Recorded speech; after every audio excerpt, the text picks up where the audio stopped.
Shalom, salam, shalom. Bapak-bapak, ibu-ibu, dan saudara-saudara yang dikasihi Tuhan, kami mengucapkan selamat pagi bagi saudara-saudara kita yang berada di New York, selamat sore kepada saudara-saudara kita yang berada di Eropa, dan selamat malam bagi saudara-saudara kita yang berada di Indonesia. Selamat tahun baru. Senang sekali kita berjumpa kembali dalam Bible Study Sejarah Penebusan di Sema Adonai. Ucapan syukur kita yang selalu kita panjatkan kepada Tuhan kita Yesus Kristus atas kasih karunia dan anugerah serta penyertaan Tuhan, bahwa kita diberi kesempatan untuk berjumpa, bersekutu, dan belajar kembali di Sema Adonai. Hari ini adalah pelajaran pertama di tahun 2025, dan kami juga mau mengucapkan syukur kepada Tuhan atas kasih penyertaan perlindungan selama di tahun 2024.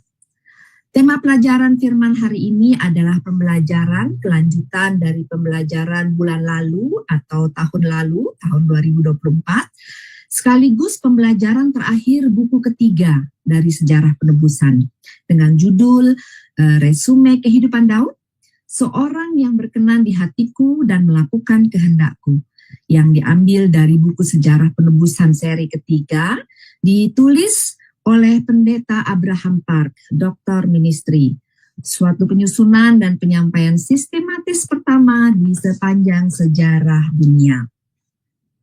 Untuk tema hari ini, seperti biasa, pembelajaran sebelum-sebelumnya disampaikan oleh Ibu Alida Nur, Dr. Ministry. Selamat malam Ibu Alida. Selamat malam, selamat sore, selamat pagi, sore, malam. Terima kasih. Ya, selamat berjumpa di tahun 2025 Ibu Alida. Selamat tahun baru. Sungguh sangat bersyukur dan berterima kasih kepada Ibu Alida yang masih terus dengan setia melayani kita dan memberikan pengajaran firman Tuhan kepada kita semua sehingga kita boleh menerima berkat dari kebenaran firman Tuhan. Kiranya apa yang kita terima dari pelajaran hari ini akan menambah pengertian akan kebenaran firman dan pengenalan kita akan Tuhan. Baiklah saudara-saudara yang dikasihi Tuhan, sebelum kita menerima pengajaran firman hari ini, kita akan memohon pimpinan penyertaan Tuhan dari awal hingga akhir ibadah kita hari ini atau pembelajaran hari ini. Kiranya Tuhan mengaruniakan kita hikmat kerendahan hati serta membuka mata hati, telinga, dan pikiran kita. Untuk itu kita akan mengangkat doa pembukaan yang dipimpin oleh Ibu Indah, saudari kita dari Jerman. Silahkan Ibu Indah. Terima kasih Ibu Yanti. Shalom saudara-saudara. Kita mau bersama-sama bersatu hati dalam doa. Tuhan adalah Bapa kami, Bapa yang kami kenal dalam Tuhan Yesus Kristus. Kami bersama-sama datang kembali saat ini di hadirat Bapa. Terima kasih untuk kasih Bapa dan kesetiaan Bapa untuk kami yang tiada henti-hentinya. Penyertaan serta topangan Bapa untuk kami dalam setiap waktu. Dan Bapa sudah memimpin kami masuk tahun 2025 ini. Dan kami mau berterima kasih di mana kami diberikan kesempatan kembali untuk belajar terakhir dari buku ketiga sejarah penebusan dengan tema Resume Kehidupan Daud yang akan disampaikan oleh Ibu Alida Nur. Bapak, kami mohon urapan untuk beliau dengan kuasa roh Bapa. Tambahkan hikmat marifat dari Bapa sendiri di dalam menyampaikan firman-Mu hari ini. Dan persiapkan juga hati kami masing-masing yang akan mengikuti pelajaran hari ini atau siaran tunda nanti. Buka mata dan telinga rohani kami, dan Roh Kudus Bapa sendiri yang akan menguasai segenap hati kami. Hadir dan berkenanlah Bapa bersama kami saat ini, sehingga kami bisa mengerti dan mau mengerti apa yang akan disampaikan Bapa kepada kami. Bapa akan menjauhkan kami dari segala penggoda dan pencoba. Kami juga mau menyerahkan untuk tim pelayan hari ini. Bapa akan turut campur tangan dan menolong kami, sehingga akan berjalan dengan lancar, aman untuk hubungan internet kami dan teknisi. lancarkan semua perangkatan kami. Bapa sendiri yang akan mengendalikan semuanya saat ini. Kami sekarang mau mengundang Roh Kudus-Mu, curahkan bagi kami satu persatu, dan kami pun siap untuk menerima pelajaran yang akan kami lakukan sekarang. Dan kami mau menyerahkan dari awal, pertengahan hingga akhir pembelajaran ini di tangan Bapa. Pertolongan dan tuntunan selalu kami harapkan dan kami butuhkan. Jadikan hati kami juga seperti tanah yang subur, di mana benih-benih itu ditabur akan tumbuh dan berbuah di dalam hati dan dalam kehidupan kami sehari-hari. Dan kami pun bisa belajar saat ini bukan kebetulan, tapi semua kan karena anugerah yang boleh kami terima hari ini. Di dalam nama Tuhan Yesus Kristus, Tuhan dan Juru Selamat kami yang hidup itu, doa ini kami panjatkan. Haleluya. Amin. Saya kembalikan pada Ibu Yanti sebagai moderator. Amin. Terima kasih Ibu Indah untuk pimpinan doa pembukaan hari ini. Baiklah, sebelum kita memulai pembelajaran, kita akan terlebih dahulu memperkenalkan profil dari pembicara kita Ibu Alida yang akan ditayangkan oleh Ibu Aling. Silakan Ibu Aling.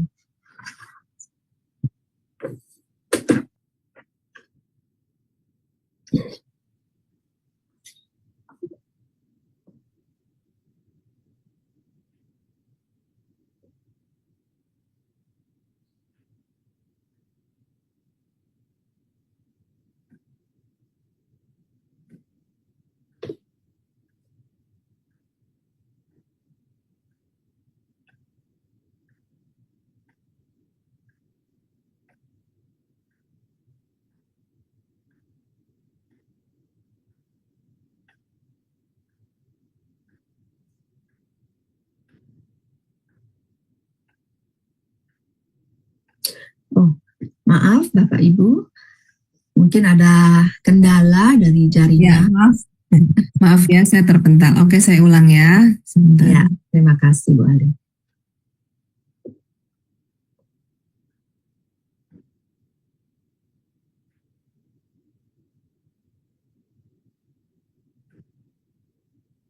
Salam pada kesempatan kali ini, kita ingin memperkenalkan seorang hamba Tuhan yang luar biasa, yakni Ibu Alida Nur, MDiv Dimin. Beliau lahir di Semarang pada tanggal 23 Juni tahun 1970.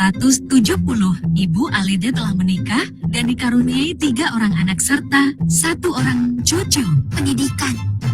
Pada tahun 1992 Bachelor of Science BSc dari San Francisco State, USA. Pada tahun 1997 Master of Divinity MDiv dari The Presbyterian Assembly Theological Seminary, Orlando, Florida, USA. Pada tahun 2011 Diploma of Teaching Montessori Education dari Jakarta, Indonesia. Pada tahun 2014 Doctor of Ministry D.Min dari Brick Theological Seminary dan Graduate School, Orlando, Florida, USA. Pelayanan, melayani KTB ibu-ibu di Jerman sejak Februari tahun 2022 sebagai pengajar melalui Zoom meeting. Sebagai penatua di GPBSI Jakarta, sebagai kepala sekolah minggu di GPBSI Jakarta. Beliau juga mentraining para guru-guru sekolah minggu dari berbagai denominasi gereja di beberapa kota di Indonesia.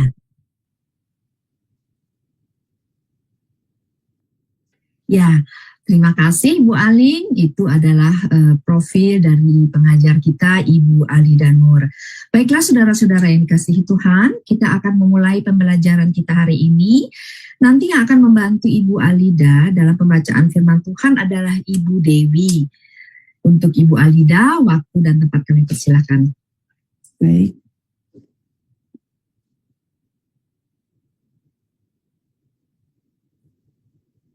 Jadi hari ini adalah pelajaran terakhir ya untuk kita membahas dari buku ketiga ya. Nah, apa sih yang mau kita pelajarin pada hari ini? Kita akan lihat ada 3 hal yang akan kita bahas, yaitu mengenai tahun-tahun terakhir Daud di masa tuanya. Di buku Sejarah Penebusan yang ketiga, sebenarnya di tahun-tahun terakhir Daud itu ada dibahas, ada beberapa tema lagi seperti kayak contohnya pemberontakan Adonia, ya seperti itu, anaknya Daud yang lain, ya kan. Tapi untuk yang pelajaran untuk sekarang kita hanya bahasnya hanya 3 hal saja, yaitu tentang bagaimana Daud mempersiapkan dalam pembangunan bait suci, terus kemudian ada sensus Daud dan juga pesan Daud kepada Salomo. Dan kemudian setelah itu kita akan lihat penilaian Allah terhadap Daud. Kenapa kita mau lihat? Karena setelah Daud kemudian kan ada Salomo dan kemudian raja-raja, kan ceritanya raja-raja. Nah, kita selalu kalau membaca kitab raja-raja itu selalu di endingnya itu selalu dibilang mereka itu dikasih bahwa Daud itu menjadi patokan ya. Patokan. Jadi raja itu benar seperti Daud atau tidak benar seperti Daud, seperti itu. Jadi kita lihat bagaimana Daud ini bisa menjadi standar dari dari raja-raja lain, seperti itu. Nah, kemudian kita akan lihat kesimpulan dari buku 3 mengenai periode pertama silsilah Yesus, ya. Jadi kita akan lihat yang pertama, bagaimana kita sudah belajar kan bahwa waktu itu Daud ada hati ya mau membangun bait suci, tapi kemudian lewat Nabi Nathan memberitahukan bahwa yang membangun bait suci bukan Daud tetapi anaknya, ya. Nah, di situ Daud tidak kecewa, dia tetap bersyukur, ya. Dan tetapi meskipun nanti anaknya yang membangun, Daud ini mempersiapkan segala-galanya untuk anaknya, ya, menyediakan bahan-bahannya, bahkan sampai hal-hal yang terkecil. Kalau kita baca di 1 Tawarik 22 ayat 3-4, itu bahkan katanya sampai paku-paku bagi daun pintu. Ini paku-paku bukan paku-paku yang kita bilang paku-paku tajam-tajam ya. Jadi mungkin seperti kalau sekarang tuh kita bilang engsel ya, engsel pintu seperti itu, tupai-tupai ya. Jadi kita lihat sampai hal-hal yang sangat kecil. Jadi bukan saja emas, perak, tembaga, kayu, tapi juga besi-besi, semua hal-hal yang sangat kecil-kecil seperti itu pun sudah disediakan oleh Daud, ya. Nah, lewat penyajian yang seperti demikian, ini memperlihatkan apa? Memperlihatkan imannya Daud, yang mana dia sungguh-sungguh ingin membangun bait suci, meskipun bukan dia, tetapi dia yang mempersiapkan semuanya untuk kemudahan anaknya. Nah, kemudian kita lihat nih. Nah, kita lihat ya, kenapa Daud ini kok bisa mempersiapkan bahan-bahannya, ya. Tentunya biasanya kita kalau mempersiapkan bahan-bahan, kita sudah tahu dong seperti apa, mau apa, ya kan. Misalkan kita mau bikin kue, pasti kita udah ada gambaran ini, kita mau bikinnya kuenya seperti apa, baru kita mempersiapkan bahan-bahannya. Nah, begitu juga Daud, ya. Ketika dia mempersiapkan bahan-bahannya, tentunya dia juga sudah tahu gambaran dari bait suci itu seperti apa, ya. Jadi tolong dibaca Bu ayatnya. 1 Tawarik 28 ayat 11-13. Lalu Daud menyerahkan kepada Salomo anaknya rencana bangunan dari balai bait suci dan ruangan-ruangannya, dari pembendaharaannya, kamar-kamar atas dan kamar-kamar dalamnya, serta dari ruangan untuk tutup perdamaian. Selanjutnya, rencana dari segala yang dipikirkannya mengenai pelataran rumah Tuhan dan bilik-bilik di sekelilingnya, mengenai pembendaharaan rumah Allah dan pembendaharaan barang-barang kudus, mengenai rombongan-rombongan para imam dan para orang Lewi, dan mengenai segala pekerjaan untuk ibadah di rumah Tuhan dan segala perkakas untuk ibadah di rumah Tuhan. Iya. Oh iya, belum ayat 19. 1 Tawarik 28 ayat yang ke-19, semuanya itu terdapat dalam tulisan yang diilhamkan kepadaku oleh Tuhan yang berisi petunjuk tentang segala pelaksanaan rencana itu. Iya, jadi kita lihat dari sini bukan Salomo ya yang mendesain bait suci itu, ya kan? Jadi Daud ya yang mengajarkan kepada Salomo. Jadi Daud itu seperti arsitek, bayangkan ya. Daud yang tadinya cuma seorang gembala ya, kemudian dia lari-lari melarikan diri selama 10 tahun ya karena mau dibunuh oleh Raja Saul ya, tapi kemudian dia menjadi raja ya, dan dia bukan hanya menjadi raja kalau kita lihat di sini, dia pun menjadi seorang arsitek ya kan, tetapi dia yang belum pernah selamanya dia bangun rumah kan seperti itu, tapi dia bisa membangun bait suci yang sangat merancang bait suci yang sangat mewah. Itu dari mana? Yaitu diilhamkan dari Tuhan ya, seperti itu ya. Bahkan bukan hanya seorang arsitek, tapi dia juga seorang manajer. Dia memanage, dia sampai mengatur.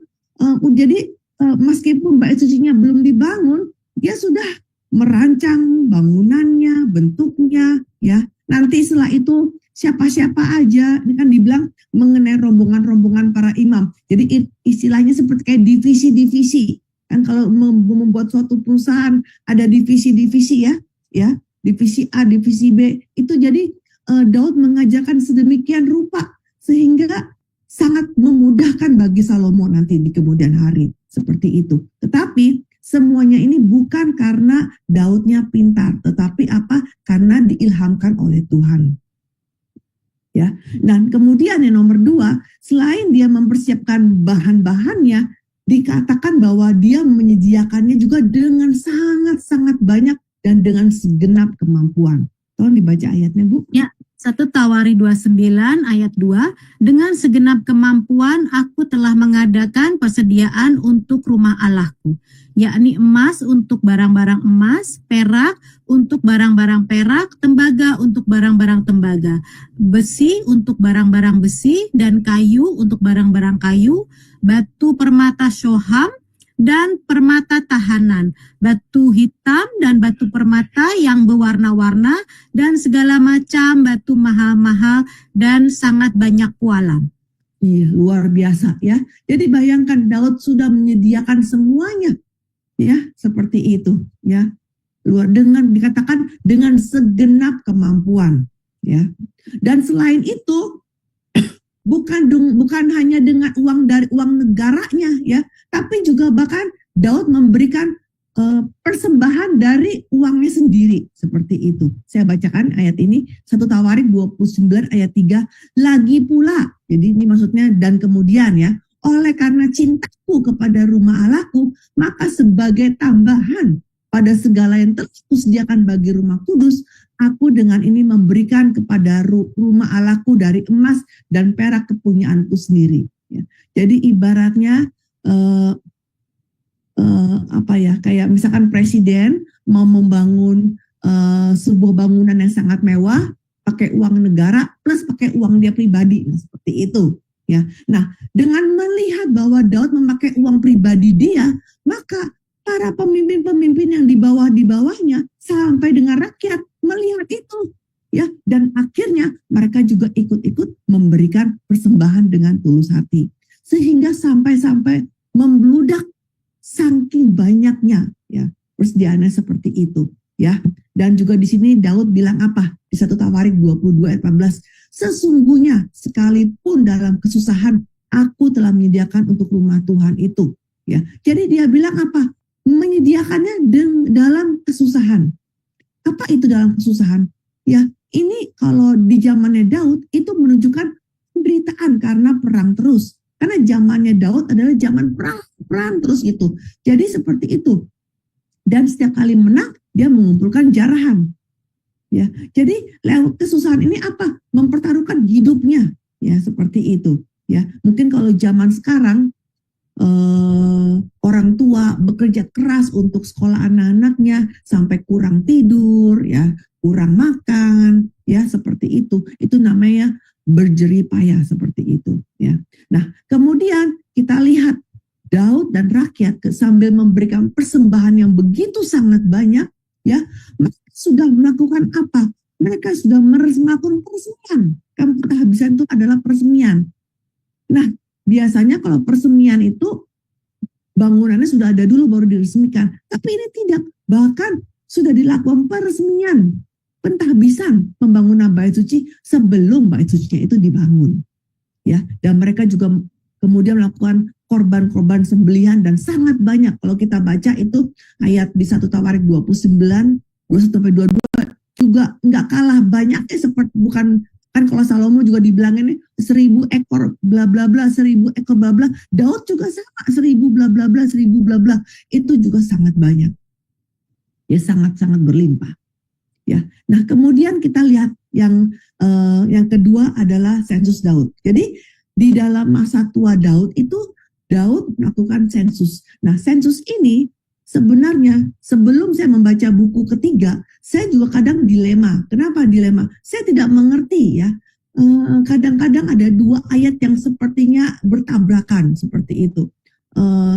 Ini ngomong A, ini ngomong B. Jadi yang mana yang benar? Tapi lewat buku ketiga itu dijelaskan dengan baik sehingga saya juga sudah menjadi mengerti. Tolong Bu dibaca. 2 Samuel 24 ayat 1 sampai 4. Bangkitlah pula murka Tuhan terhadap orang Israel. Ia menghasut Daud melawan mereka, firman-Nya, pergilah, hitunglah orang Israel dan orang Yehuda. Lalu berkatalah raja kepada Yoab dan para panglima tentara yang bersama-sama dengan dia, jelajahilah segenap suku Israel dari dan sampai Beersheba. Adakan pendaftaran di antara rakyat, supaya aku tahu jumlah mereka. Lalu berkatalah Yoab kepada raja, kiranya Tuhan Allahmu menambahi rakyat 100 kali lipat daripada yang ada sekarang, dan semoga mata Tuhanku raja sendiri melihatnya. Tetapi mengapa Tuanku raja menghendaki hal ini? Namun titah raja itu terpaksa diikuti oleh Yoab dan oleh para panglima tentara. Maka pergilah Yoab dan panglima-panglima tentara itu atas perintah raja untuk mengadakan pendaftaran di antara bangsa Israel. Iya, coba kita bayangkan. Kan dia sudah nggak ada sebagai raja yang baik ya. Terus waktu saya baca ayat 1 ini saya bingung sendiri. Apa ya maksudnya ini? Kok dia menghasut Daud? Ya kan, seperti itu. Kelihatan nggak bagus ya Tuhan kata-katanya. Bangkitlah pula murka Tuhan terhadap orang Israel. Kenapa dia murka? Gitu. Saya nggak ngerti dulu sebelum saya membaca buku ketiga ini gitu. Terus dikatakan ia menghasut Daud ya seperti itu. Nah jadi ceritanya itu ya Daud itu menjadi mau hitung ya, mau hitung berapa sih jumlah rakyatku ya kan? Karena kalau semakin banyak rakyat berarti itu sama dengan semakin kokoh, semakin kuat ya kan. Nah waktu itu Yoab bilang, ngapain dihitung? Yang kita pakai bahasa yang gampangnya gitu. Ngapain dihitung? Udah pasti 100 kali lipat lah. Nggak usah dihitung-hitung, nggak usah capek-capek hitung gitu ya kan. Dan kalau zaman dulu menghitung juga perlu berbulan-bulan ya seperti itu. Udah tuh, jadi sebenarnya Yoab sudah kasih tahu kepada raja, nggak usah dihitung lah. Ya, udah pasti 100 kali lipat. Gitu. Tapi raja tetap memaksa. Ya hitung gitu seperti itu. Jadi akhirnya terpaksa Yoab dan panglima yang lain pun menghitung, melakukan sensus. Nah, gara-gara sensus ini menjadi apa? Menjadi kena penyakit sampar. Dibacakan Bu. Ya, 2 Samuel 24 ayat 13 sampai 15. Kemudian datanglah Gad kepada Daud, memberitahukan kepadanya dengan berkata kepadanya, akan datangkah menimpa engkau 3 tahun kelaparan di negerimu? Atau maukah engkau melarikan diri 3 bulan lamanya dari hadapan lawanmu, sedang mereka itu mengejar engkau? Atau akan adakah 3 hari penyakit sampar di negerimu? Maka sekarang pikirkan dan timbanglah, jawab apa yang harus kusampaikan kepada yang mengutus aku. Lalu berkatalah Daud kepada Gad, sangat susah hatiku, biarlah kiranya kita jatuh ke dalam tangan Tuhan, sebab besar kasih sayangnya, tetapi janganlah aku jatuh ke dalam tangan manusia. Jadi Tuhan mendatangkan penyakit sampar kepada orang Israel dari pagi hari sampai waktu yang ditetapkan. Maka matilah dari antara bangsa itu dan dari sampai Beersheba 70.000 orang. Iya, coba ya, tadi kan kita baca sebelumnya, katanya Tuhan yang menghasut. Sudah Tuhan yang menghasut, setelah dihitung Tuhan panis, Tuhan hukum gitu loh. Habis Tuhan hukum, yang dihukum banyak juga 70.000. Makanya waktu saya baca ini, saya nggak mengerti gitu. Udah Tuhan yang suruh, udah gitu Tuhan yang hukum, seperti itu. Dan bayangkan kalau kita dikasih hukuman, disuruh milih mau 3 tahun kelaparan atau 3 bulan atau 3 hari, itu seperti itu, ya kan? Nah, jadi Daud pilih, ya sudahlah, secepat mungkin pilih aja yang 3 hari ya, 3 hari sampar, karena ini adalah dari Tuhan sendiri, ya kan? Karena kalau 3 bulan dari lawan berarti kan orang lain dari musuh, seperti itu. Nah, ini yang menjadi kebimbangan ketika kita membaca Alkitab, gitu ya, seperti itu. Nah, sekarang mengapa Daud melakukan sensus dan kenapa sih kok sampai kesannya kayak Tuhan yang sudah menyuruh tapi Tuhan juga yang panis, seperti itu ya. Yang pertama itu karena ada dosa di negeri. Kenapa ada dosa? Karena Tuhan mau menghakimi rakyat Israel. Ya. Karena kenapa? Kenapa Tuhan mau menghakimi rakyat? Karena Daud itu sudah menjadi raja. Tapi ketika Daud sudah menjadi raja, raja yang dipilih oleh Tuhan, ya, tapi ada pemberontakan Absalom dan juga Seba. Itu Seba saya nggak jelasin. Bapak Ibu bisa baca lagi di pasal di 2 Samuel pasal 20, ya. Di Seba itu ada seorang Efraim, ya, dari suku Efraim, dia juga memberontak. Nah, coba kita bayangkan. Ini Absalom dan Seba. Kalau 2 orang ini memberontak, mau jadi raja, tapi kalau tidak ada pengikutnya juga tidak bisa berontak, ya kan? Untuk bisa memberontak mesti ada pengikut, ya. Nah, sekarang Absalom sama Seba itu banyak pengikutnya, ya kan? Apalagi Seba di Seba katanya semua suku Israel mengikuti Seba kecuali suku Yehuda. Bayangkan ada 12 suku, 11-nya ikut Seba. Jadi di sini Tuhan mau hukum rakyat, mau menghukum bangsa Israel yang tidak taat, bahwa mereka itu rajanya Daud. Jangan ikut-ikutan mendukung raja yang salah atau yang mau jadi atau apapun itu, pengkhianat seperti itu, ya. Maka itulah Tuhan membuat Daud menjadi seperti ingin menghitung orang Israel, seperti itu, ya. Jadi murka Tuhan menimpa kepada Israel lewat apa? Lewat sensus. Itu nomor 1, ya. Nah, yang kemudian yang kedua, nah di 1 Tawarik 21 ayat 1 ini ada kayak ayat yang bertentangan lagi, ya. Dibilangnya bukan Tuhan, yang dibilang iblis bangkit melawan orang Israel dan dia membujuk Daud untuk menghitung orang Israel. Coba saya baca ini, saya bingung. Jadi siapa tahu yang membujuk, Tuhan atau iblis, begitu kan? Dua-duanya. Jadi iblis juga bangkit. Kenapa iblis bisa bangkit? Karena kesombongan Daud. Ya. Jadi kita lihat di sini, Daud itu timbul kesombongan dan dia mau tahu, sudah berapa sih? Jadi kalau setelah didengar ada sekian rakyatnya, hebat juga saya, seperti itu, ya. Jadi dia mau memamerkan kekuatannya lewat apa? Sensus rakyat, ya. Nah, setelah terjadi malapetaka, Daud juga langsung, waduh, ya, dia langsung sadar akan perbuatan dia, ya, yang mana dia telah menjadi sombong, ya, mau hitung sensus, ya, maka kemudian dia mau bertobat dengan sungguh-sungguh. Dan untuk melakukan pertobatan ini, dia mau membangun sebuah mazbah. Maka itu kemudian dia ke tempat pengirikan Araunah, ya. Kemudian di sana dia beli tempat pengirikan itu dan kemudian dia bangun mazbah, ya. Dia juga beli lembunya, ya. Dan kemudian ketika dia memberikan korban di atas mazbah dan sambil bertobat dengan sungguh-sungguh, maka Tuhan mengabulkan Daud dan sampar itu berhenti. Ya, sampar itu berhenti. Nah, yang luar biasa, ya, tempat Daud itu membeli tempat pengirikan Araunah, ternyata dulunya itu apa? Dulunya itu adalah tempat di mana Abraham juga mempersembahkan Ishak di tempat ini, ya, di tanah Moria, ya. Pengirikan Araunah itu di tanah Moria, ya. Jadi kita lihat, ya.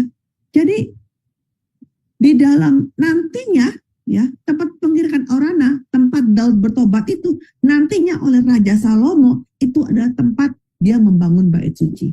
Berarti bait suci itu dibangun atas apa? Iman. Dari imannya Abraham, juga dari ketaatannya Ishak, ya, dan juga lewat pertobatan.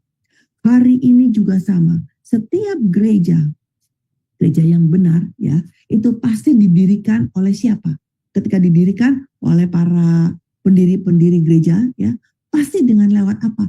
Iman mereka, ya, ketaatan mereka, antusias mereka, semangat mereka, dan juga gereja ini tempat kita berdoa dan bertobat seperti itu. Ya, nah kemudian setelah sensus Daud, kemudian kita akan bahas tentang pesan Daud kepada Salomo. Ya, jadi sebelum Daud mati, ya, Daud panggil Salomo, ya, dan dia memberikan pesan-pesan terakhir, ya. Jadi pesan-pesan terakhirnya ini ada di 1 Raja-Raja pasal 2 ayat 1 sampai 9. Nah, kalau kita lihat, ya, di pasal tersebut itu bisa dibagi dua, ya, pesannya, yaitu bagaimana Salomo seharusnya berlaku terhadap Allah, itu ada di ayat 1 sampai 4, dan yang kedua bagaimana Salomo seharusnya berlaku terhadap rakyat, itu ayat 5 sampai dengan 9. Nah, intinya apa? Apa sih inti pesan Daud ini? Ya, jadi tentang apa yang harus dilakukan Salomo, ya, untuk orang-orang, ya, termasuk memperlakukan dengan hormat terhadap mereka yang sudah setia, mempertaruhkan hidup mereka untuk bangsanya, ya, dan untuk juga mendirikan kerajaan. Nah, tapi sebaliknya Salomo juga dipesankan untuk dengan prosedur yang adil menghukum atau menghakimi mereka yang sudah memberontak melawannya.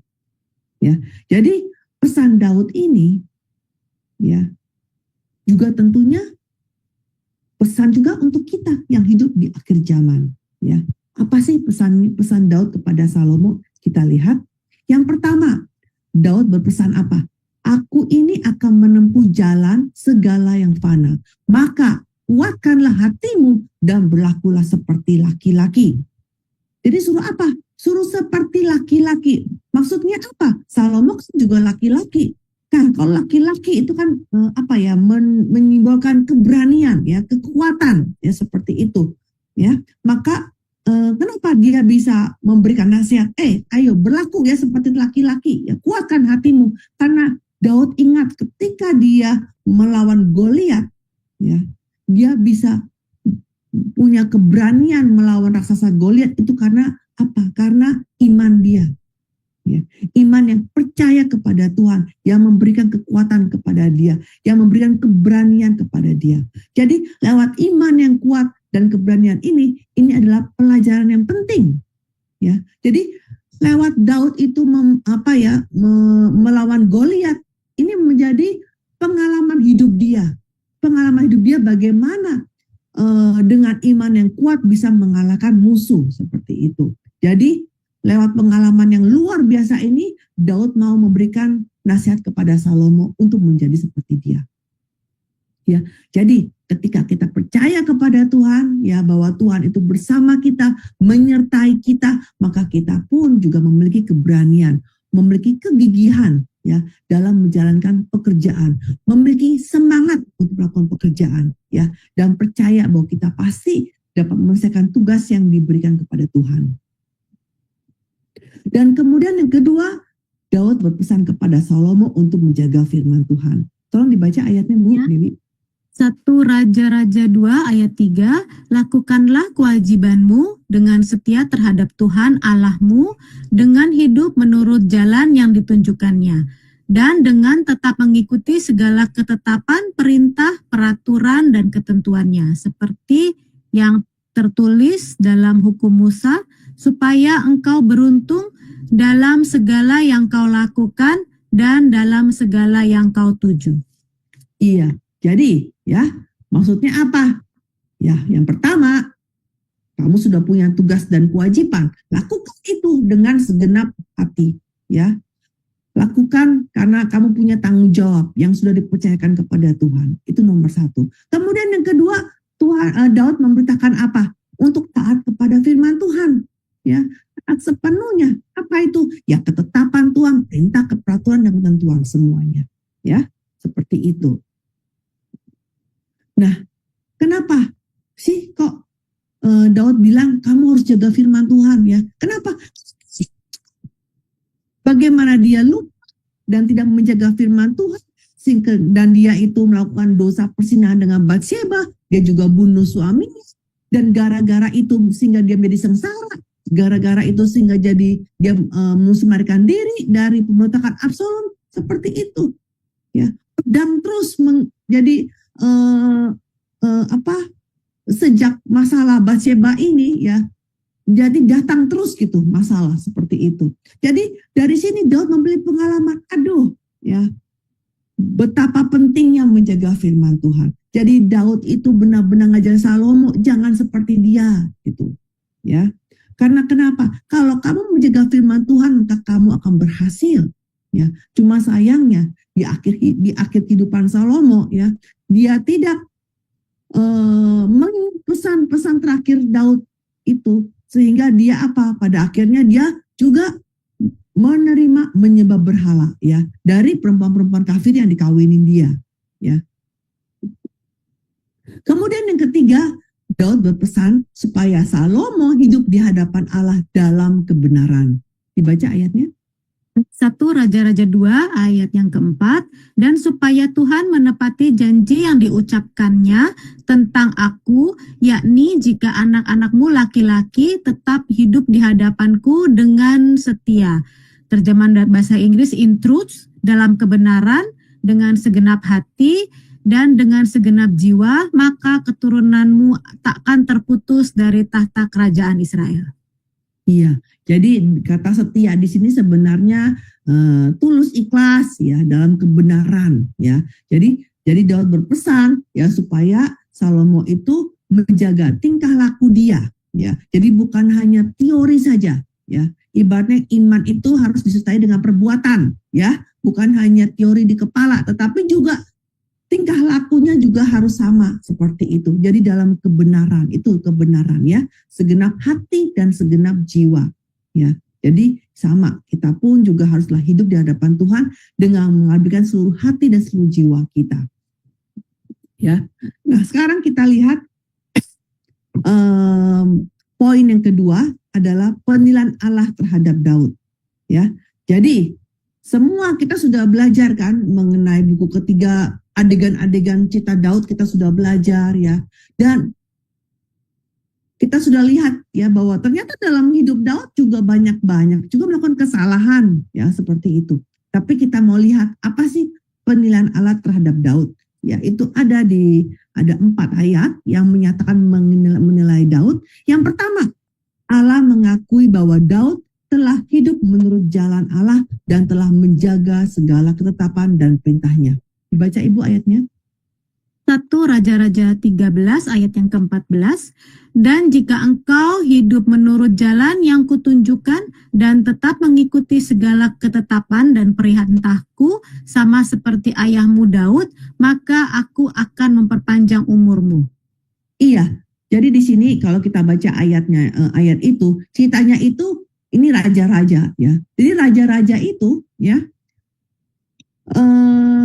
Tuhan bilang itu pakai patokannya, pakai standarnya Daud ya.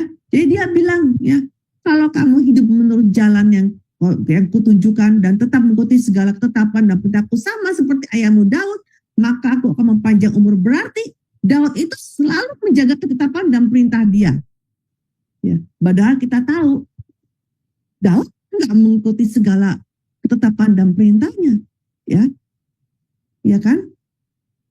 Ada tengah-tengahnya, ada enggak kan, itu seperti itu ya kan. Dia bunuh orang ya, dia melakukan persinahan, tapi Tuhan bilangnya apa? Indah sekali, dia mengikuti segala ketetapan dan perintahku. Dan kemudian yang kedua, Allah mengakui bahwa Daud telah hidup di hadapan Allah dengan tulus hati dan benar. Dibaca ayatnya Bu. 1 Raja-Raja 9 ayat yang keempat, mengenai engkau jika engkau hidup di hadapanku sama seperti Daud ayahmu dengan tulus hati dan dengan benar dan berbuat sesuai dengan segala yang kuperintahkan kepadamu, dan jika engkau tetap mengikuti segala ketetapan dan peraturanku. Ya, jadi bla bla bla. Jadi setiap kali ada raja gitu ya, dikasih tahu nih, dikasih peringatin. Jadi bayangkan, di situ Daud sebagai setiap kali ya kalau kita baca raja-raja, Daud itu selalu jadi standar. Ya, dibilang apa? Hidup seperti Daud ya. Ya, Daud itu yang tulus hati ya, yang hidupnya dengan benar seperti itu. Ya, jadi bagus juga nilainya. Sudah menjaga segala ketetapan, menjaga segala perintah, terus dia hidupnya dengan hatinya dengan benar seperti itu ya. Terus yang ketiga, dia bilang apa? Allah mengakui bahwa Daud telah melakukan apa yang benar di mata Allah seumur hidupnya, kecuali dalam perkara Uria. Jadi kesannya selama hidup dia dosa dia cuma satu, seperti itu, ya kan? Coba dibaca ayatnya, Bu. 1 Raja-Raja 15 ayat yang kelima, karena Daud telah melakukan apa yang benar di mata Tuhan dan tidak menyimpang dari segala yang diperintahkannya kepadanya seumur hidupnya, kecuali dalam perkara Uria, orang Het itu. Iya, dan yang terakhir, Allah mengakui bahwa Daud adalah seorang yang berkenan di hati dia. Ayatnya, Bu. Ya, Kisah Para Rasul 13 ayat yang kedua, setelah Saul disingkirkan, Allah mengangkat Daud menjadi raja mereka. Tentang Daud, Allah telah menyatakan, aku telah mendapat Daud bin Isai, seorang yang berkenan di hatiku dan yang melakukan segala kehendakku. Iya, berarti resume Daud ini bagus sekali ya. Ya, rapotnya Daud ini ya semuanya kayak 10 begitu. Ya, nilainya semua bagus semua ya. Seorang yang berkenan di hati dia. Ya, ini yang paling indah. Seorang yang berkenan di hati Tuhan, seperti itu. Nah, jadi lewat rapotnya Daud ini mengajarkan kita apa? Ya.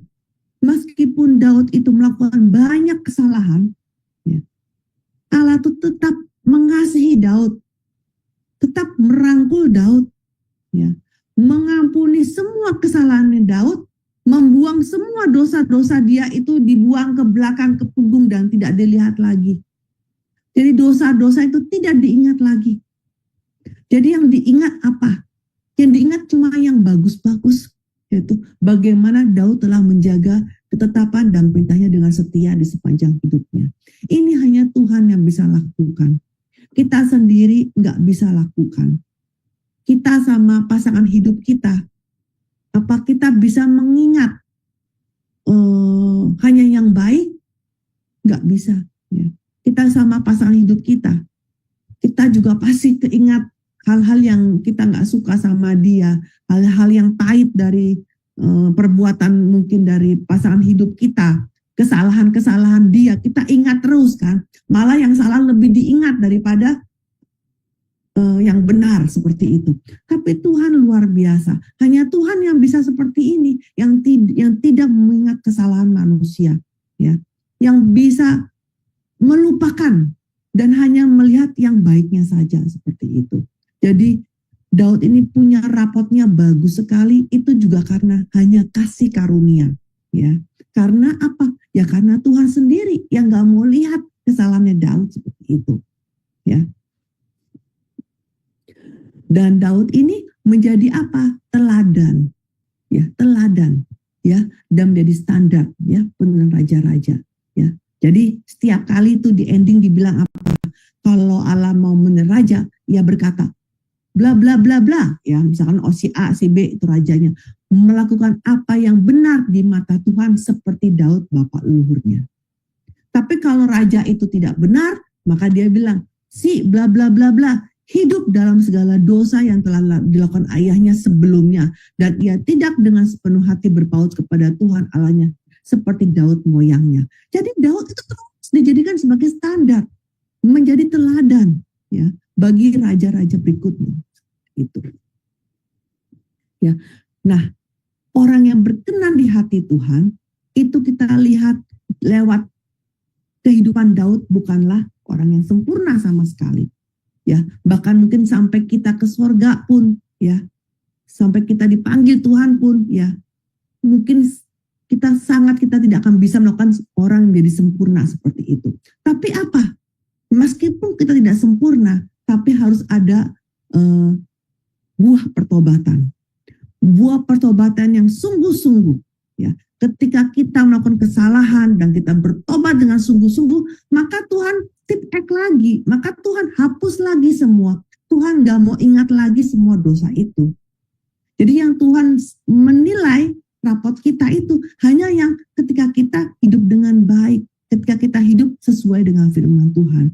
Jadi ini luar biasa. Jadi dengan kasih karunia, kalau kita belajar buku kedua ya, di tempat perkemahan 42 itu kan di Gilgal, itu sudah di Kanaan, sudah di sorga artinya kan. Kanaan itu adalah gambaran dari sorga rohani. Yang dimana Gilgal artinya apa? Gilgal itu artinya air digulingkan. Jadi Tuhan yang menggulingkan. Jadi ketika kita dipanggil ke Tuhan, kita ini nggak sempurna, tapi Tuhan membuat ketika kita di sorga diputihkan seperti itu, ya.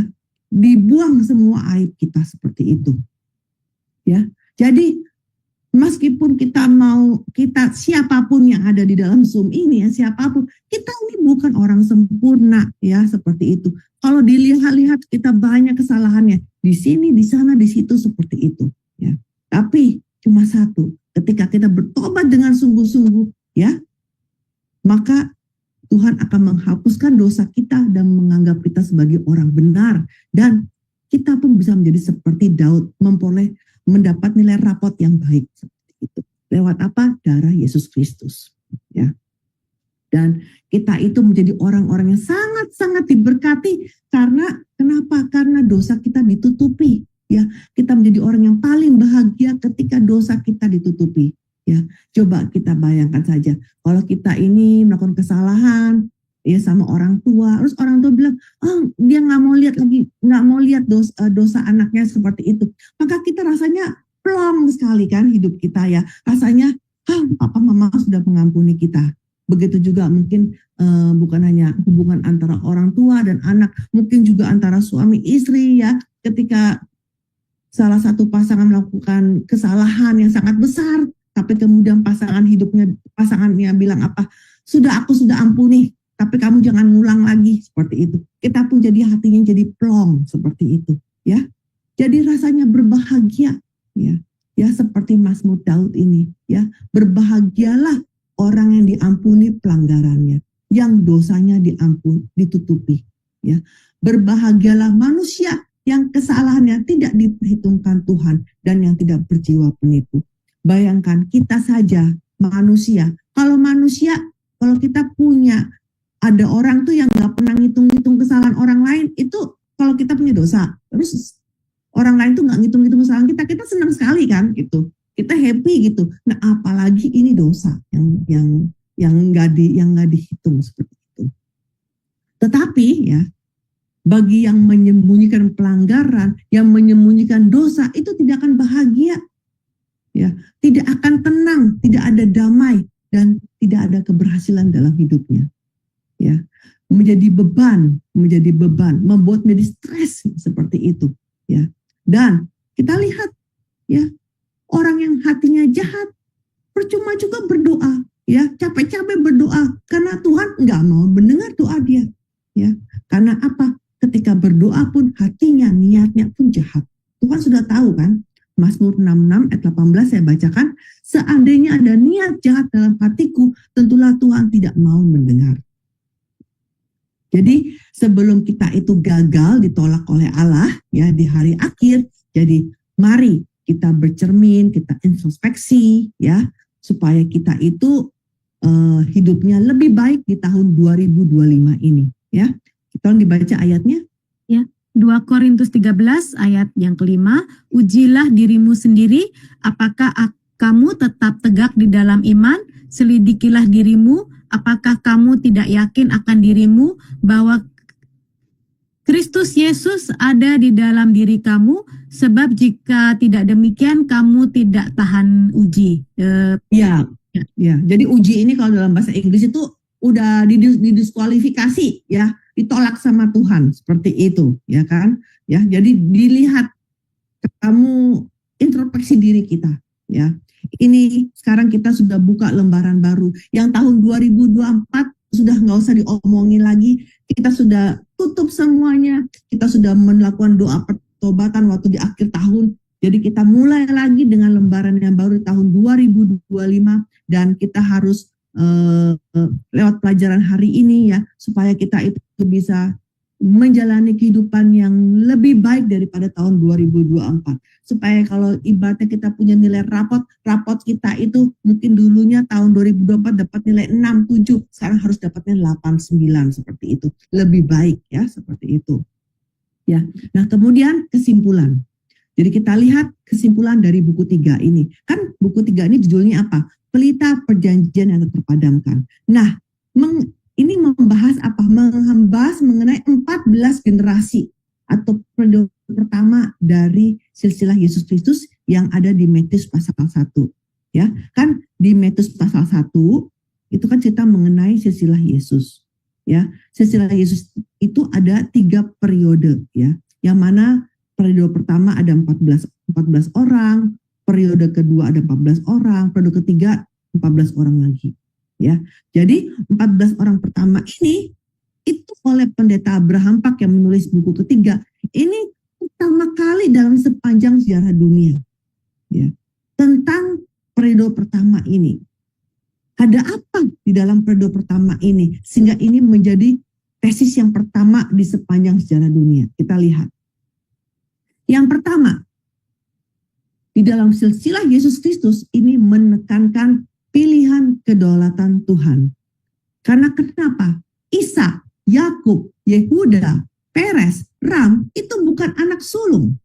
Ya, tetapi mereka bisa masuk ke dalam silsilah Yesus sebagai anak sulung. Ini adalah pilihan kedaulatan Tuhan.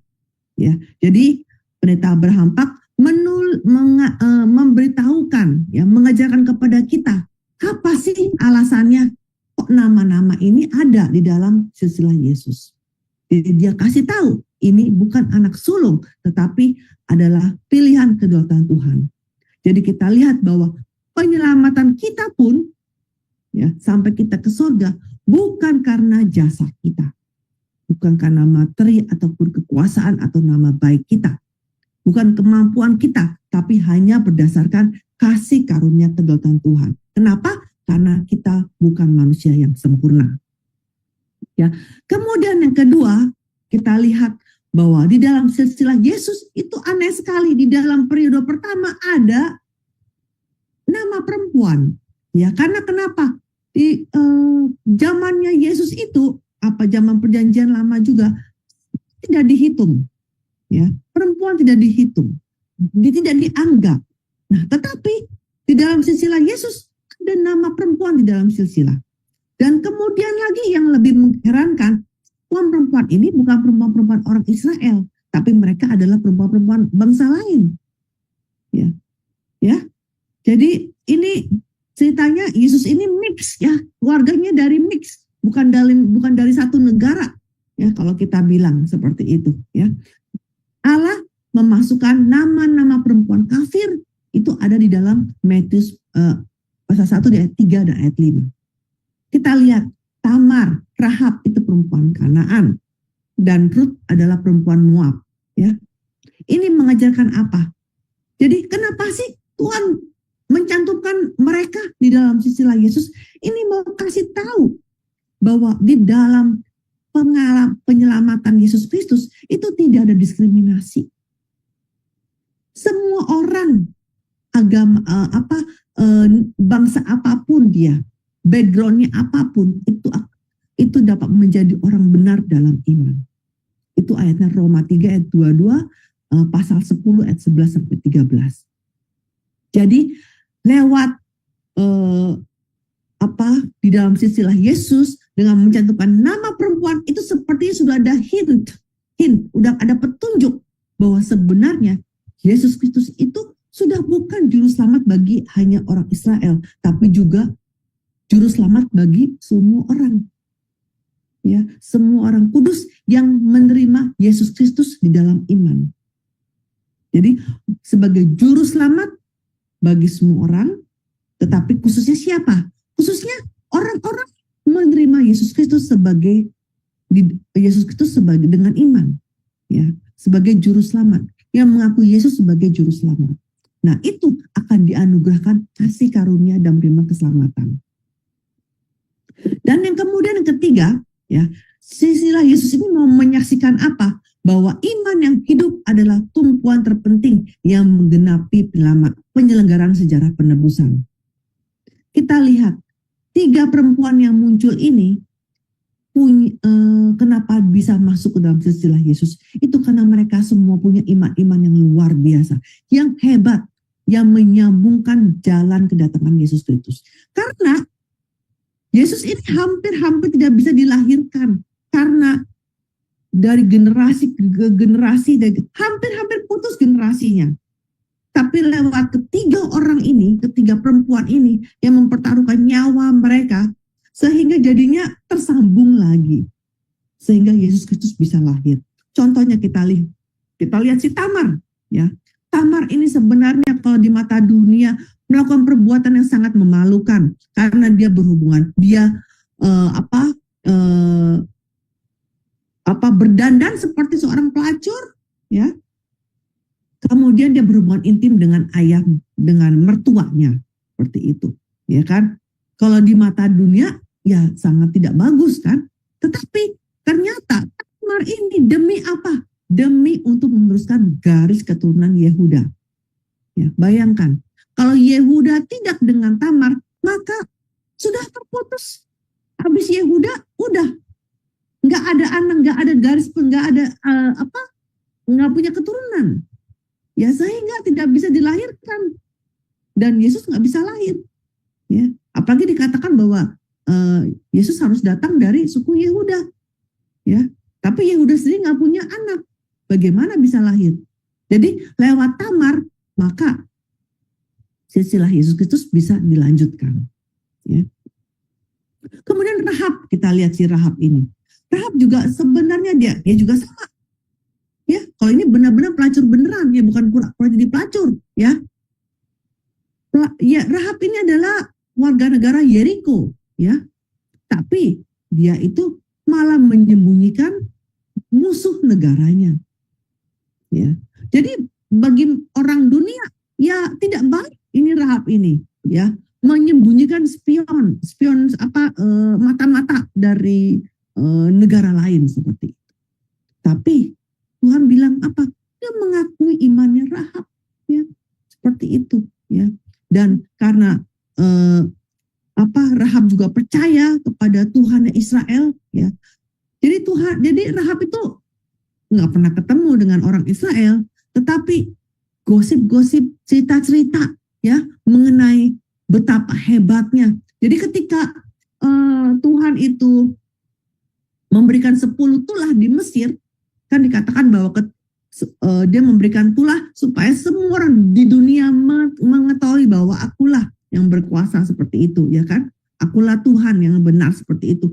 Maka cerita 10 tulah itu disampaikan dari Mesir ke seluruh negara, ya. Jadi Rahab juga dengar story itu, betul. Di Mesir terjadi ini, wah hebat sekali. Wah, bisa berjalan di Laut Merah. Wah, bisa sungai Yordan terbelah. Dia mendengar itu, ya, sambil entertain orang-orang laki-laki itu. Orang laki-laki itu suka cerita kan, udah dengar nggak ini. Jadi si Rahab ini ngoping, ya, dia dengar. Wah, luar biasa sekali Tuhannya orang Israel itu. Nah ini dia Tuhan yang harusnya aku sembani ini, Tuhan yang hebat ini. Seperti. Jadi Rahab ini mengakui bahwa Tuhannya orang Israel adalah Allah di langit di atas dan juga Allah yang di bumi di bawah, seperti itu. Nah karena itulah maka dia juga bilang apa? Dia nggak lupa sama perjanjiannya dengan 2 pengintai, ya. Jadi lewat janji mengenai tali dari benang merah yang diikat sama jendela, kita udah tahu itu semua story-nya, ya. Dan pada akhirnya 2 pengintai itu bisa selamat dan Yeriko bisa hancur. Nah kemudian Rahab ini apa yang terjadi? Rahab menjadi masuk menjadi masuk dalam keluarga Yehuda, ya. Rahab ini menikah dengan Salmon. Salmon itu siapa? Salah satu dari pengintai. Ya, kita lihat. Ya, jadi Yesus tersambung lagi seperti itu. Nah, kemudian si Ruth juga perempuan Moab, ya, dia juga janda kafir, ya, tapi dia sama mertuanya tuh sangat-sangat setia, ya. Kalau zaman dahulu sudah kamu orang negara lain, ya, di tanahnya yang lain, terus nggak punya keluarga sama sekali, hanya mertuanya, ya, seperti hanya pada mertua Naomi. Tapi Ruth ini tetap dekat kepada Naomi sampai akhir dan mau ikut Naomi sampai akhir, sehingga pada akhirnya Ruth bisa menikah dengan Boaz, ya, sehingga Boaz bisa melahirkan, lewat Ruth bisa melahirkan Obed, ya, yaitu kakeknya si Daud, seperti itu, ya. Jadi kita lihat, jadi tersambung lagi. Jadi kita lihat di sini, kalau kita lihat dalam silsilah Yesus Kristus, ya, betapapun rumitnya masa lalu seseorang, meskipun banyak masalah, ya, tapi Allah lihatnya apa? Imannya, iman yang hidupnya, ya. Nah, ketiga perempuan ini dengan tanpa ragu-ragu menyerahkan hidup mereka, ya, dan mereka itu percaya bahwa iman mereka, pilihan mereka itu adalah benar. Jadi ketiga perempuan ini adalah penyambung yang penting, mata rantai, sehingga membantu pelita itu terus menyala dan akhirnya Yesus Kristus bisa lahir.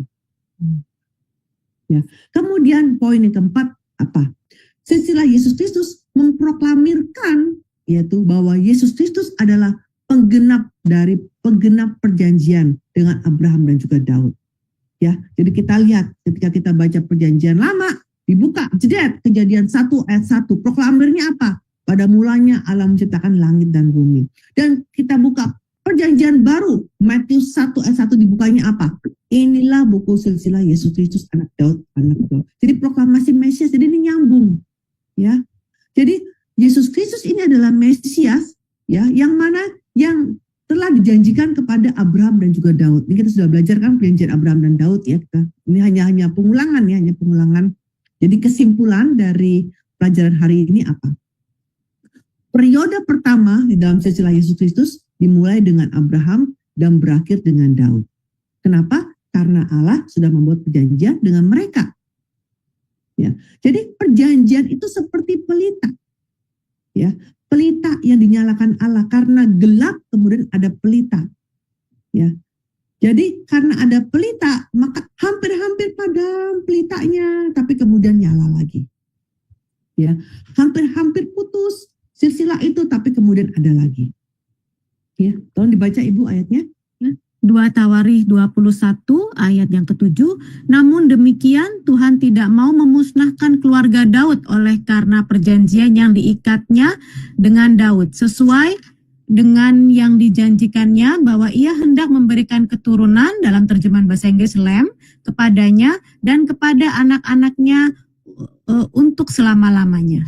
Ya, jadi ia hendak memberikan pelita, maksudnya begitu, ya, pelita seperti itu, ya. Jadi Allah menyatakan bahwa dengan adanya perjanjian itu sebenarnya pelita. Makanya judul buku ketiga itu apa? Pelita perjanjian. Pelita perjanjian. Itu maka judulnya kenapa ada pelita, ya, itu. Ya, kenapa? Jadi perjanjian-perjanjian Tuhan ini seperti pelita di setiap era, di setiap zaman. Ada pelita seperti itu. Ya, dan pelita Tuhan ini, ya, nggak bisa padam, tidak bisa padam. Sekali nyala terus seperti itu. Karena kenapa? Karena perjanjian Tuhan itu diadakan dengan sumpah, dan Tuhan tidak pernah bisa berbohong, dan Tuhan pasti akan menggenapinya. Ya, jadi ini berlaku apa? Pelita ini hari ini apa? Sampai dengan hari ini pelita perjanjian Tuhan itu terus nyala. Ya, Tuhan berjanji apa? Mau memberi yang kita hidup kekal, itu pelita. Harapan kita, kalau kita ada pelita itu ada harapan kita. Jadi meskipun di bumi ini kita mungkin sedang hidupnya kurang baik, tapi dengan kita melihat ke depan, ya, pelita Tuhan, ya, janji Tuhan hidup kekal, maka kita ada pengharapan lagi, ada semangat lagi, ada bangkit lagi seperti itu, ya. Jadi sampai hari ini pelita penyelamat keselamatan dari Tuhan yang masih terus berkobar-kobar pada kayu salib Yesus Kristus. Ya, jadi musuh apapun tidak dapat memisahkan kita dari kasih Yesus Kristus. Yesus Kristus sangat mengasihi kita. Ya, seperti itu. Ya, kalau dia tuh karena sangat mengasihi kita, maka ketika kita bertobat dengan sungguh-sungguh, maka Tuhan buru-buru tidak ingat-ingat lagi dosa itu, seperti itu. Ya. Roma 8 ayat 35 dan juga di ayat 38 sampai dengan 39. Kita baca ayatnya Bu yang terakhir. Roma 8 ayat 35 sampai 39. Siapakah yang akan memisahkan kita dari kasih Kristus? Penindasan atau kesesakan atau penganiayaan atau kelaparan atau ketelanjangan atau bahaya atau pedang. Roma 8 ayat 38 sampai 39. Sebab aku yakin bahwa baik maut maupun hidup, baik malaikat-malaikat maupun pemerintah-pemerintah, baik yang ada sekarang maupun yang akan datang, atau kuasa-kuasa baik yang di atas maupun yang di bawah, ataupun sesuatu makhluk lain, tidak akan memisahkan kita dari kasih Allah yang ada dalam Kristus Yesus Tuhan kita. Amin. Amin. Ini tadi Roma 8 ayat 35 sampai 36. Ini 38 sampai 39, saya salah ketik di sini ya. Jadi kita lihat ya. Kita harus berjanji nih ya di tahun 2025. Ada apa tahun 2025? Tentunya ketika kita mau, kalau kita itu mulai menjalankan tahun 2025, ibaratnya kita naik kapal ya, naik kapal menuju ke lautan itu. Nanti di tengah-tengah laut itu mungkin ada ombak yang besar seperti itu ya.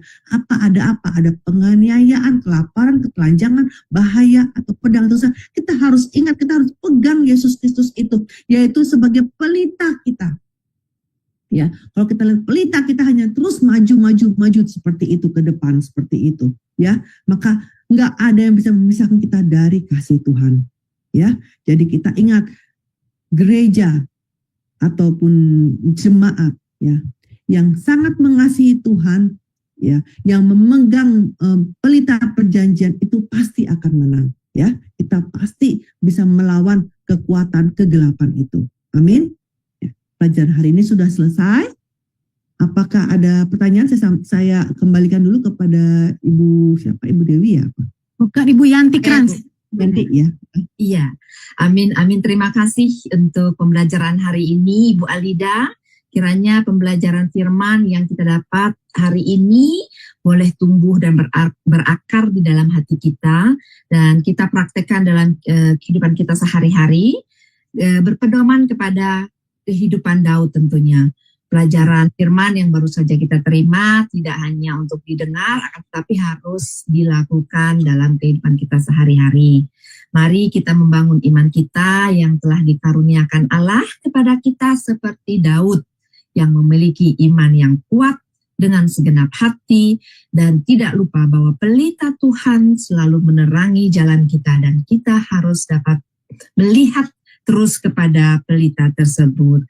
Selanjutnya kita masuk kepada sesi tanya jawab bagi saudara-saudari kita yang mungkin masih belum jelas atau ada sesuatu yang ingin ditanyakan. Kita boleh memberikan waktu selama 15 menit. Silahkan untuk saudara-saudari kita yang akan bertanya, waktu dimulai dari sekarang. Ya Bu Aling. Ya. Shalom Ibu Alida, selamat malam. Terima kasih Ibu. Ibu, saya mau bertanya yang mengenai perbuatan dari Rahab ya Ibu. Yang tunggu Bu. Ya. Bukan Rahab, siapa yang satu lagi Ibu yang dia menjadi pelacur itu, menjadi yang dia tidur dengan iya, yang tidur dengan mertuanya ya, Ibu. Tamar.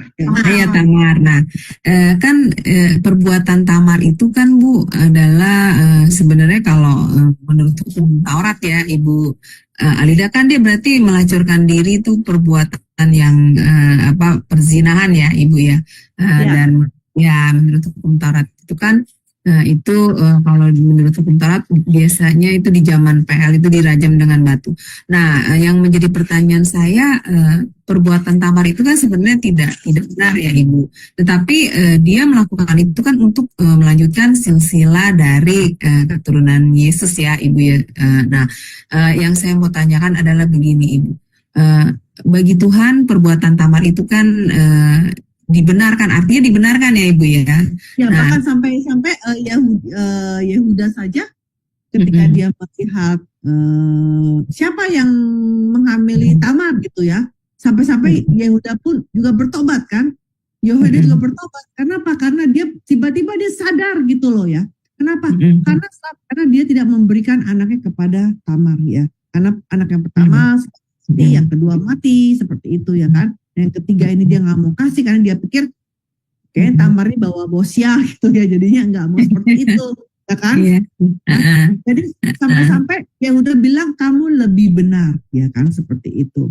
Jadi kebenaran dia itu di atas dari hukum Taurat, jadinya seperti itu. Jadi, yang saya mau tanyakan, Ibu Lida, jika di zaman sekarang ya, Ibu, pengaplikasian dari ayat ini, Bu, misalnya kita melakukan sesuatu yang memang tidak dibenarkan ya dalam firman Tuhan, tetapi ini untuk kemuliaan Tuhan, bagaimana Ibu? Apakah ini juga bisa dibenarkan? Ya, silakan Ibu Lida. Ya. Oh iya, contohnya apa itu? Kita pikirin. Contohnya berbohong lah itu, gitu kan? Bagaimana Ibu ya?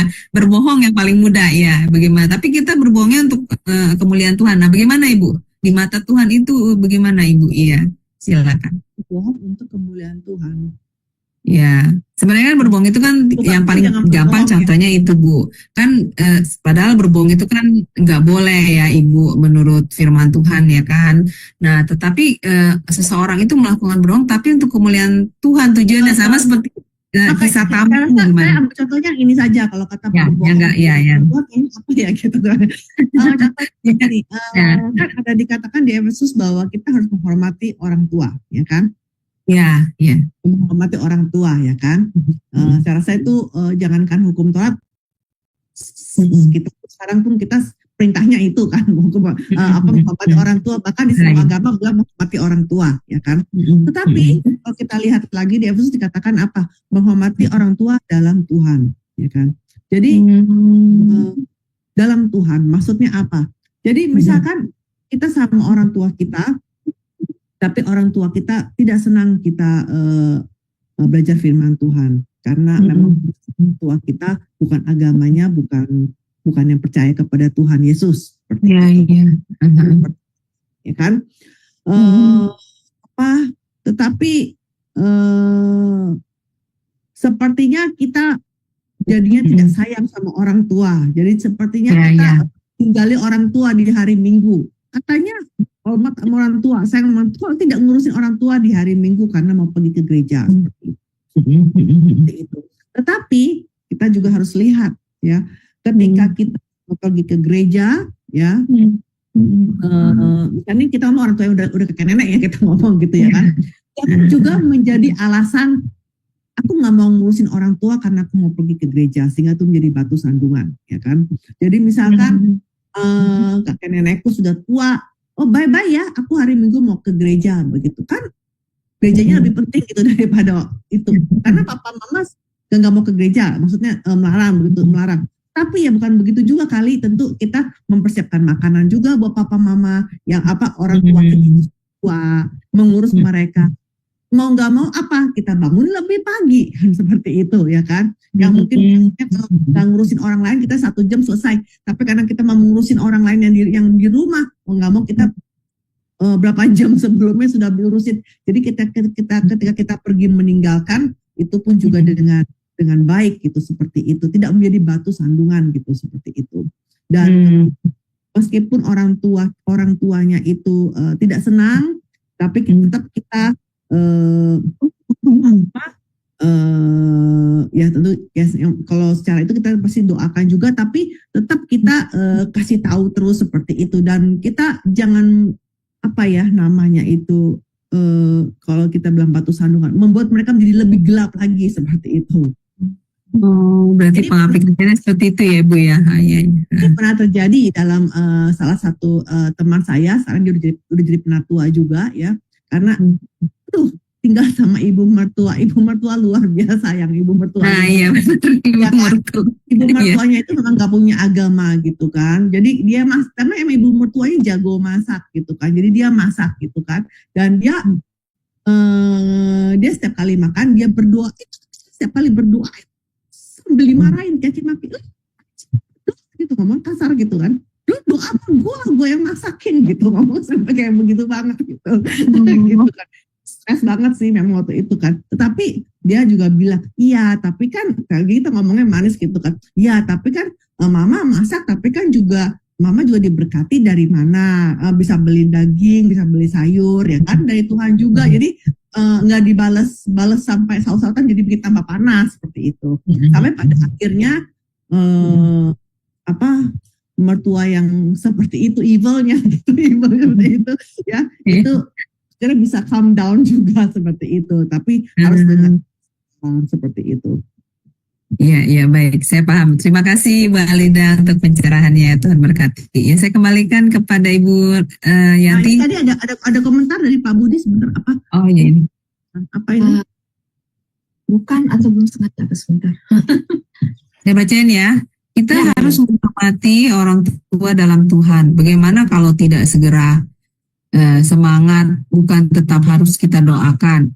Harusnya bukan atau belum sengaja terima Yesus. Maksudnya ya Pak Budi. Ya silakan Ibu. Bagaimana kalau tidak segera semangat, bukan tetap harus. Tidak segera terima ya Yesus. Kita doakan, itu kan doa udah pasti kan setiap ya kan ya, seperti itu ya kan. Memang contohnya kayak orang tua saya ya, saya punya orang tua itu anti banget sama orang Kristen karena orang tua saya itu Katolik seperti itu. Saya juga dari keluarga Katolik ya.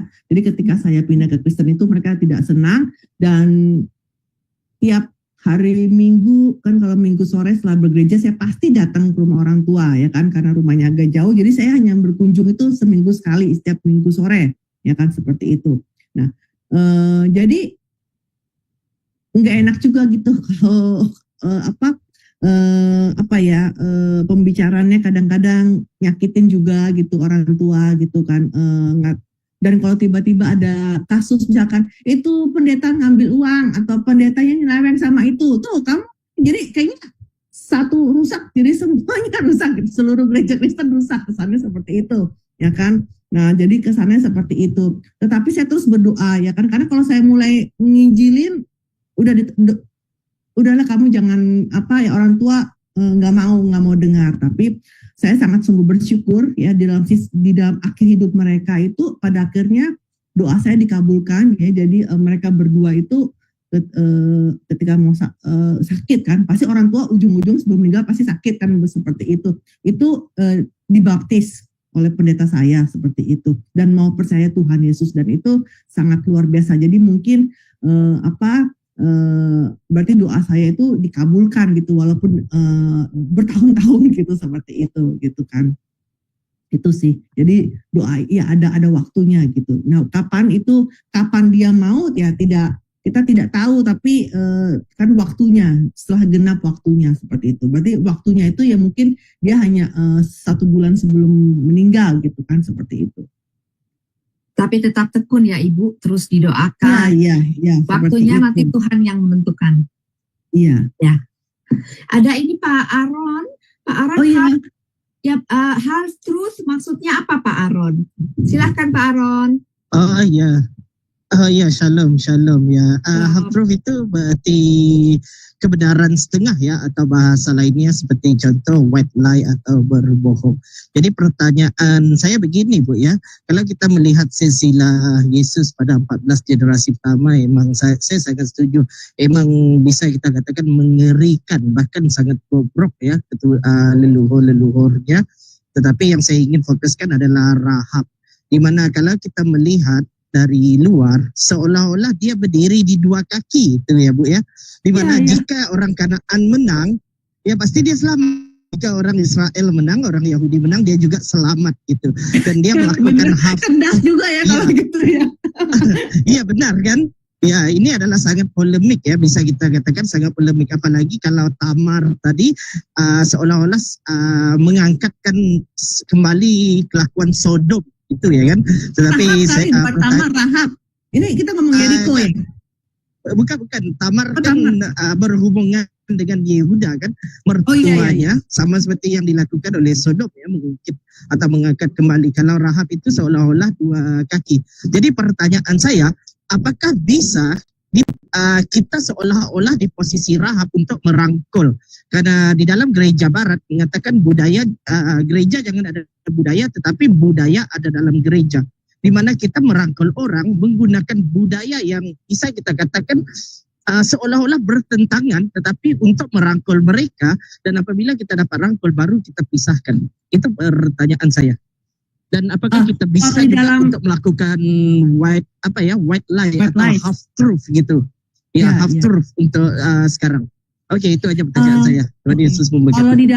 Kalau di dalam gereja kami yang diajarkan oleh pendeta Abraham Pak, yaitu yang namanya sebuah gereja itu tidak bisa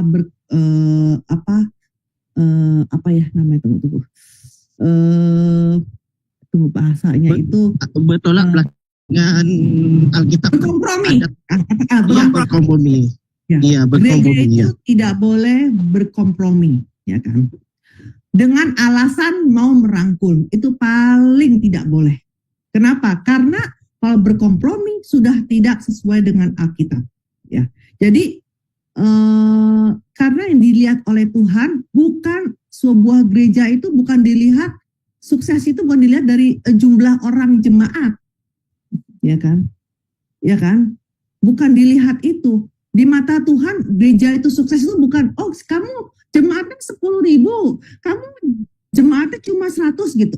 Kamu nggak sukses gitu yang 100 gitu. Tidak, Tuhan nggak lihat jumlah dari sebuah gereja umatnya ada berapa, tapi adalah dari hati setiap orang dari mereka gitu. Makanya pendeta Abraham bilang apa? Paling tidak boleh gereja itu berkompromi hanya demi merangkul supaya gereja lebih banyak. Contoh yang paling satu, ini yang terjadi di Amerika, yang namanya Halloween itu udah jelas-jelas bukan hal yang benar ya. Tetapi gerejanya pun mendekor Halloween seperti itu supaya kelihatannya lebih cool, lebih masa kini seperti itu. Nah, jadi kompromi kepada dunia, tetapi itu kompromi itu toksik sebenarnya, itu racun yang lama-lama terus akhirnya menjadi firman itu menjadi bercampur dengan budaya manusia sehingga itu bukan firman yang asli seperti itu Pak. Jadi contohnya itu. Jadi kalau di tempat kami kita nggak mau berkompromi dengan itu. Contohnya misalkan ada lagi misalkan masalah kematian, kalau mati dibakar atau dibakar atau dikubur gitu ya kan, seperti itu ya kan. Nah, ada gereja yang bilang enggak apa-apa, dikubur kan juga sudah mati, jadi kayak menghibur seperti itu. Tapi jelas-jelas sekali, ya kan? Masa kamu mau membakar orang tua kamu? Karena dibakar itu kalau di Alkitab itu dikena kutuk, dan mereka lagi tidur, bukan lagi mati, ya. Karena orang Kristen yang percaya kepada Tuhan Yesus, mereka bukan mati, mereka tidur, mereka istirahat untuk nanti dibangkitkan lagi, seperti itu. Tapi seperti itu dijelaskan. Tetapi ada hal-hal yang dimana mau tidak mau harus dibakar, tapi bukan karena kemauan sendiri. Contohnya misalkan ya, karena di gereja kami itu juga banyak orang Korea, ya kan. Nah, ketika ada yang meninggal mati di Indonesia, nggak bisa kubur di Indonesia, gitu loh. Seperti itu ya kan. Nah, harus dibawa ke sana seperti itu. Mau tidak mau dia itu sambil dengan nangis ya, itu nama anaknya gitu, istrinya itu sambil nangis gitu ya, tapi terpaksa harus dibakar seperti itu. Saya rasa Tuhan tahu ya hatinya mereka ya, seperti itu. Kita lihat hatinya itu. Jadi case by case seperti itu. Iya, terima kasih Ibu Alida untuk penjelasannya. Waktu tanya jawab 15 menit sudah selesai. Bagi saudara-saudari yang masih mau bertanya, nanti bisa dilanjutkan setelah pembelajaran hari ini. Terima kasih Ibu Alida untuk pembelajaran hari ini, sungguh-sungguh sangat memberkati, banyak sekali perihal-perihal yang baru yang kita pelajari hari ini. Sebelum kita menutup pembelajaran hari ini, kita mohon kepada Ibu Alida untuk menyampaikan closing statement dan dilanjutkan dengan doa penutup. Ya, silakan. Ya, jadi kalau kita sudah belajar dalam satu tahun ya, satu tahun 1 bulan ya, sudah belajar mengenai buku ketiga ini. Buku ketiga kita belajar apa sih? Ada banyak peristiwa-peristiwa ya, tapi tentunya yang paling sebagian besar cerita mengenai yaitu silsilah Yesus ya, 14 generasi, dan kemudian juga hakim-hakim. Kita melihat bagaimana hakim-hakim itu dipilih Tuhan bukan karena kemampuan, ya malah mereka banyak kekurangannya, tapi ketika kita berserah kepada Tuhan, Tuhan menurunkan rohnya, roh Tuhan, dan sehingga mereka bisa menjadi hakim yang baik yang bisa dipakai oleh Tuhan. Begitu juga Daud, kita lihat dipakai oleh Tuhan karena apa? Rendah hati ya, rendah hati, mau menerima tuntunan Tuhan, seperti itu ya. Jadi kalau kita lihat dalam hidup kita ya, kita nih belajar Alkitab ya, itu buku Alkitab kan tebal seperti itu. Mau buat apa sih sebenarnya? Kenapa sih Tuhan mau nuntun kita kemana sih gitu ya kan? Itu cuma satu kok kesimpulannya, membuat kita mengakui bahwa Tuhan adalah pencipta kita, untuk kita supaya rendah hati. Ketika kita rendah hati ya, ketika kita rendah hati, maka barulah kita mau mendengarkan firman Tuhan. Ketika kita mau mendengarkan firman Tuhan, kita mau menaati Tuhan. Dan menaati Tuhan dengan apa? Bukan dengan terpaksa, tapi dengan sukarela. Ya, seperti Henok, maka itu dia bisa hidup berjalan bersama dengan Tuhan dan diangkat. Kenapa Henok bisa diangkat? Karena setiap kali mendengar firman Tuhan, dia langsung taat.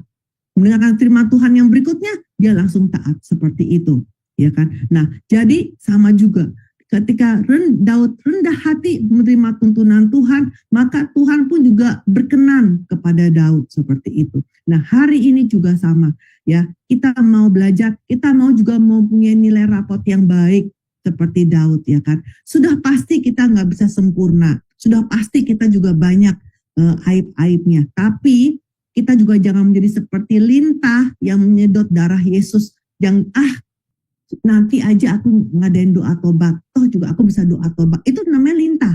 Ya, lintah yang nyedot darah Yesus, itu tidak benar ya, seperti itu. Tapi ketika kita dengan sungguh-sungguh ya, kita dengan rendah hati mau menerima tuntunan Tuhan lewat darah Yesus yang berharga, kita juga diampuni, maka kita pun bisa nantinya menerima rapot yang bagus seperti Daud. Ya, mari kita berdoa.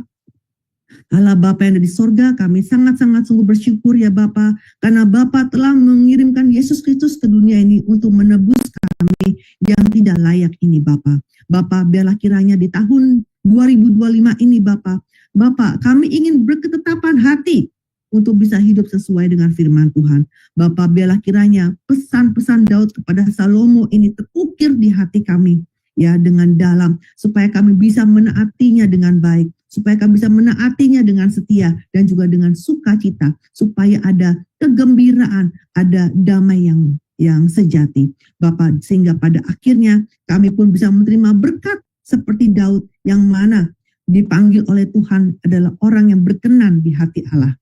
Bapak, kami berdoa dengan bersyukur, mengucapkan syukur Bapak dalam nama Tuhan Yesus. Amin. Amin, amin. Terima kasih Ibu Alida untuk doa penutupnya. Dan kami juga mengucapkan terima kasih kepada saudara-saudara yang sudah bergabung bersama kami, serta berterima kasih juga kepada saudara-saudara kita yang ikut ambil bagian dalam pelayanan hari ini, baik yang berada di depan layar maupun di belakang layar. Pertemuan berikutnya akan diadakan bulan depan, yaitu tanggal 2 Februari 2025. Kita akan mulai dengan buku yang keempat, gitu Bu Alida? Ya. Buku keempat mengenai raja-raja Israel ya. lanjutannya dari tahun ini. Sungguh-sungguh luar biasa. Dan mari kita bersemangat.